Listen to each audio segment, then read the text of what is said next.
Wolf, who I worked with when I was on the board of the Public for many years. And I will tell you, I think he's a singular, he's kind of a living legend. He's a little young to be a living legend, but he's on his way. He's an incredible theater artist, and as the producer at the Public, really elevated the level of programming the Public Theater did. Directed Bring the Funk, Bring the Noise, directed Angels in America. And he's someone who I had wanted to work with for 10 or 15 years. We came close, things didn't work out schedule-wise. My theater career really started in earnest about 15 years ago. Although 5 years before that, I began talking to directors and understanding what their needs were. I'd studied theater as well, and I'd taken a year off of school to work in theater. But the first project we got to work on with George was A Free Man of Color. And it is an amazing story written by John Guare it's told in the style of a restoration comedy. It's a free black man in New Orleans intersecting with the Louisiana Purchase and what was going on around the world. And it was an unbelievably epic story. We worked on it for 5 or 6 years with George. It took a long time. While that was happening, he asked if we would work on The Normal Heart, where the Free Man of Color took 5 years. I think The Normal Heart was 5 weeks from beginning to end. Are any of you familiar with the play? It was a Larry Kramer play. So it was a kind of seminal work by Larry Kramer in 1985 about the AIDS epidemic. Actually, before it was called AIDS, it was a crisis that didn't even have a name. And words were so important to the storytelling and so important to Larry Kramer. We came up with the idea together with George of treating the set like a monument, a kind of memorial to those who were lost and to those who were continuing on. And so it's very much designed as an art installation. The walls don't touch the ceiling. There are letters that read like text when they're raised, but when they're frontlit, you see that it's a collection of writing from that period about the epidemic. In the last image are projected names of people who have been lost through it. So really interesting to do these 2 projects with him. One that was very compressed just because it was a reading that was not supposed to be a full production and became that. So you should probably tell the backstory of how this all came about, that you connected the center, because it has to do with George. So long story short, someone else who had been on the Public Theater board, who's also on our board, said, if you're going to do a story, if you're serious about a story in the News Center, then don't get a museum designer to write it. Get a storyteller to be the creative director. And we think we know the person, George C. Wolf. So we met with George, and George said, why in the world would I do a museum? I've never done a museum. Why would I do a museum? You know George. He talks faster than me. He talks a lot faster. And so we talked to him a little bit, and he had done something called the Colored Museum, if some of you have seen that show.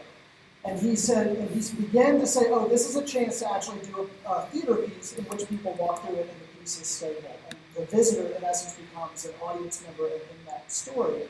But he didn't want to do the show. And one day he and I are in the car, and I said, George, if you weren't doing what you do now, what would you do? And he said, I'd be a history teacher in a high school somewhere. And I said, you're going to do this because you are going to scratch that itch. And so we decided to do it. And along the way, as we're doing it, he said, there's only one person who can bring my vision to life. There's only one person. One person. You have to go get them. You have to go get him. You have to. I said, who is it? He said, David Rockwell. He said, he can bring this vision to life. And so we started the conversation. And the project was a good deal along the way. I mean, we didn't get it on the ground floor. It was already sort of rolling. We already had architects. We had building design. But then we basically said, bring George's vision to life. And that's how we started on this process. And to the center's credit, when we of course jumped at the opportunity, but the real question was, could the project hold for a few weeks?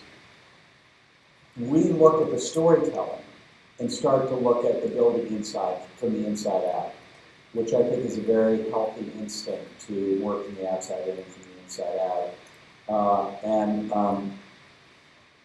You get a lot of input with George. You get a lot of input. And the challenge is to find a way to put all that input in a visual way that isn't too much information, and that you start to find the through line. In theater, what's referred to as what's the engine that tells the story. So in the case of Lucky Guy, which is 1985 newsrooms, lots of newsrooms, the engine for telling the story was a kind of energetic, everything on stage at the same time, actors moving desks, created compression. So we have a hung ceiling.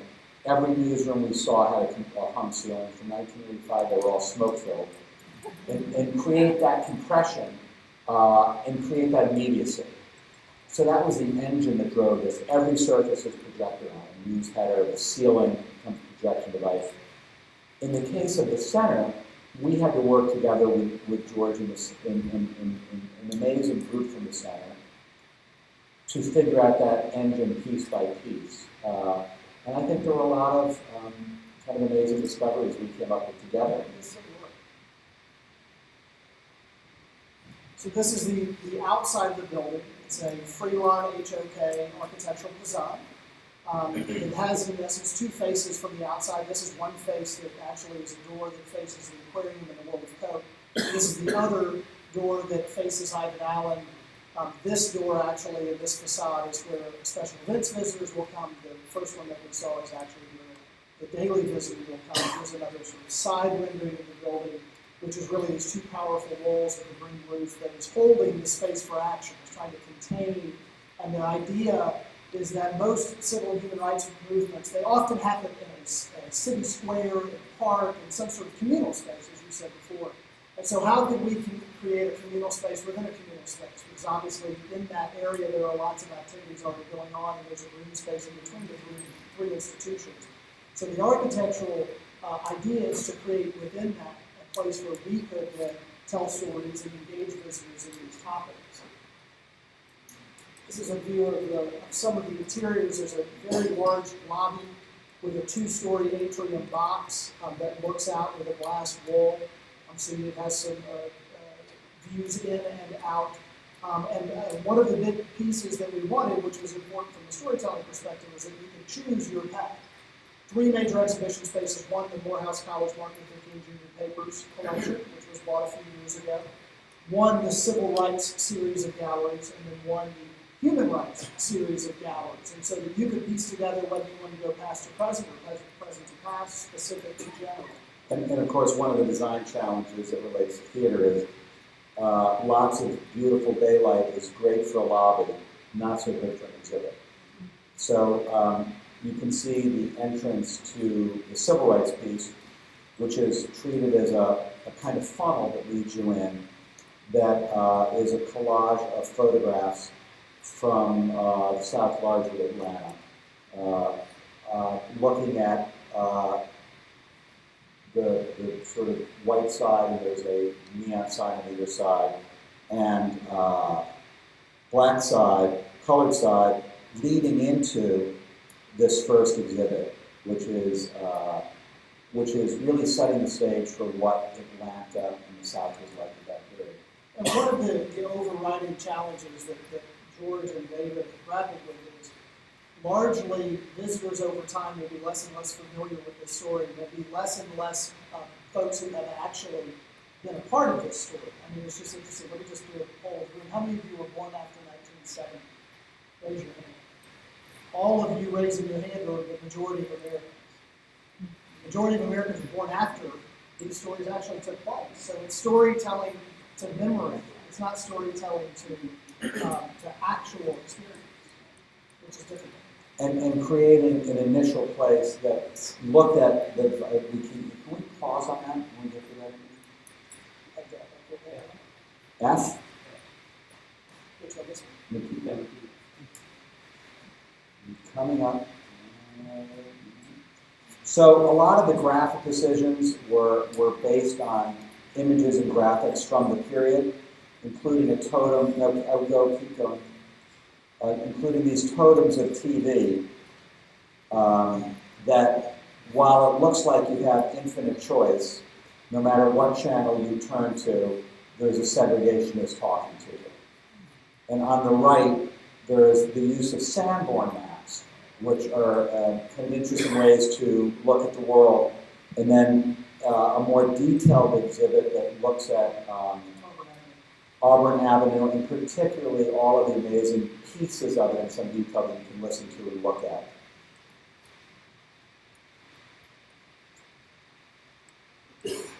So, do you want to talk about the Jim Crow laws on the left? Sure. So as you walk through this, we're telling some of the important stories, but one of the things that George wanted to do was to set up these elements of the story that you can explore. And so, for instance, in this arena, he's trying to tell the story of different events that happened, but weave them together to show that various people are taking stands, but a national movement is then coming together.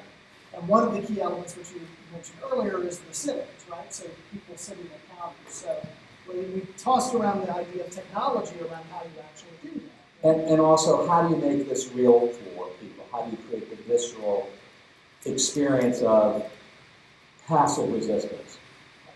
So there is a lunch counter with a series of headphones you can put on, and you're able to experience through amazing three-dimensional sound kind of aggression that when your hands lift, it stops, so you lose. So it's a way to, and that's connected to pieces of this movement, including the Freedom Riders, where we're creating an installation that you see from the outside and the inside with more detailed film of the Freedom Riders, looking at all of the participants, or a lot of the participants. One of the interesting things, we talked a lot about having a video of the lunch counter where you actually see things, or perhaps things would come in virtually. Right. And really, there was pushback on that because that didn't allow the person to envision themselves for it. So the idea of audio only is that you actually have to put yourself visually into that audience. So it's you then embodying it and sort of leaning into it, as opposed to it's just video and you're watching it, which I thought was a really brilliant sort of breakthrough to say, let's tamp down the technology to allow the story to come. March on Washington is clearly a huge part of this story. This grand sort of room that George envisions as being the apex of this story. So one amazing projection that encompasses one wall, and then on the other side a timeline, which is fascinating because it looks at all of the pieces that went into preparing this. So there's a kind of larger picture and then a much more detailed picture. One of the interesting things as we just go through it, this is really around the bombing of the church in Birmingham, the killings of the march from Selma to Montgomery. But one of the interesting principles is the use of almost artistic installations. It's here, it's in a few other places. Talk a little bit about that as a device. Well, it's one of the things we felt is it's not just creating a narrative, it's creating an emotional impact. So there's a stained glass piece overhead inspired by great churches that is a direct tribute to these girls. But there's also an installation piece that is something that will create real visceral experience. And I think the sense of loss in this room will be powerful, so that at that part of the journey, you really feel like you're on board with the story. Let me skip ahead to another piece where that happens is in this sort of requiem room that we'll see here in a minute, which is looking back at all of those who sacrificed their lives, but also looking forward to what was getting lost. I just wanted to say, so leading up to the murder of Martin Luther King, one of the interesting challenges was, how do we use the stair? And that was a case where I think the interaction with George was particularly interesting, because it is the most urban part of the architecture. And so that's a case where the storytelling is violent and happening on all sides and leads you to a sort of quieter piece that we're getting to.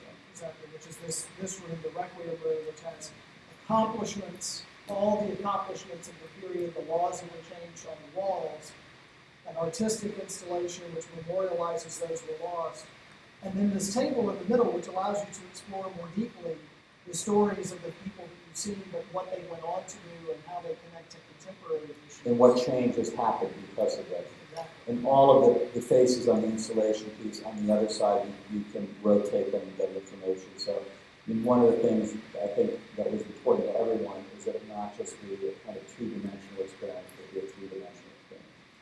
So all of that culminates in the civil rights experience, and we'll look at the culmination of it. Then there's the human rights experience, which, like you said, is a completely different kind of look and feel, a completely different kind of storytelling. So one of the things that was a challenge here is to try and establish a message right from the beginning that this is not about other people, that human rights affects all of us. And so the first installation you're seeing here is a series of faceted mirrors. You approach them, and it's called Who Like Me. I think the next image shows. And you're able to interact and put in information as much as you want about your job, your religion, your race, your sex, where you're from. And as you put in information, someone from around the world will come up as an image, and you will find information about someone who was oppressed somewhere in the world. And it sets an interesting context because obviously one of the things the human rights installation will do is be updated more frequently. But it does get the guest off with a way to understand that this is not an abstract problem. Yeah, I think it's been really interesting device. Those stories can be updated because they're videos and the message of the original. And we've been mocking all of those up along the way. There's also this whole series, and I just want to pause on this one for a moment. There's a Jill Sappin is the human rights curator. She's been involved in issues going forward. She's been involved in human rights first. She's an activist. She wanted a space that had, in this space, bad guys, good guys from the past, and then contemporary defenders. So you sort of see them all in conversation in this space. All at real scale. I mean, one of the interesting things she wanted is the contemporary defenders are current people you can find out about at your size floating in space. But talk about what we lovingly describe as the hairdryers. This is I don't love when you call them hair. I call them. Talk a little bit about what those are. So I think that idea came from creating installations that were not just one-on-one, but were not big communities, but smaller groups. So we use those to define a projection surface on the inside. And on the inside, we can focus on specific issues that smaller groups of people can listen to. So in some ways, there are rooms within rooms, or a church would have a baldacchino, or something that's kind of inner sanctum where you're able to be immersed in this subject. I love that. I think they're wonderful. Just for time, I just want to do these two quickly so we can questions. We also wanted a space that was a human rights classroom, some place that people could feel as if they could go extremely deeply on these issues. Without having one of those classrooms that you close off and there's no class in it, it's wasted space. Right. So we came, with the design team came up with this idea of these tables, which we see right here, that can be these places where you can explore. Talk a little bit about just the notion of these interactive tables and what they're doing for storytelling. So you enter these tables through a field of a second that you saw poles with objects on it. And those objects will be everyday objects like a shoe or a phone. And it's an installation that you walk through that looks at the footprint, what is the impact of creating that object, so you have some sense of that. And then these tables with a series of shelves around you, and the tables are, does that mean? The tables are interactive, so there's a kind of library where you can pick up a fragment from Freedom of the Internet, a subject you're interested in. You take that and put that on the table, and the table will expand and give you deeper information. So you're able to spend some time there, you're able to customize your experience to what you're interested in. And one of my favorite things about that room is that there are 3 of these tables. And again, if you think about it from a classroom perspective, you'll see those 3. You can have each one doing different things. So you can have multiple visitors kind of exploring their own issues. Or you can make all the tables do the same thing. So a class of 15 or 20 or 25 students can all have one experience around an issue and then interact with their instructor. You know, one of the things that was important to us is to use technology that is proven. So this was done at MoMA 10 years ago in Civic on housing. So we weren't looking for technology where we weren't sure it wasn't going to be reliable over and over again, because there's nothing more annoying than hitting the switch and the thing doesn't work. But we wanted to use it in different contexts. And I think it's having the objects around the space interact with the table that gives you more choice than just going to the table. Now, one of the other big ideas, and this is the last space, is that both civil and human rights end up in the same space. So as a visitor, if you go through civil rights galleries, you end up in this space which we call shared accomplishments. And then when you go through human rights, you end up in shared accomplishments again. It's important to note that wasn't a mandate. No. That evolved because had we not done that, you would have had to take the space where they end up and divide it into two and created two experiences. But when we realized that there could be this powerful piece that would work for both, you may want to describe it a bit.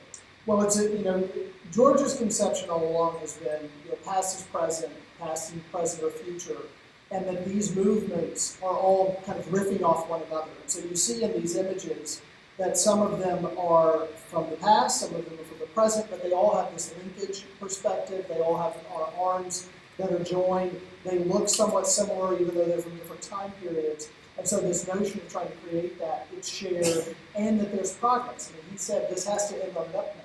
It has to end hopefully.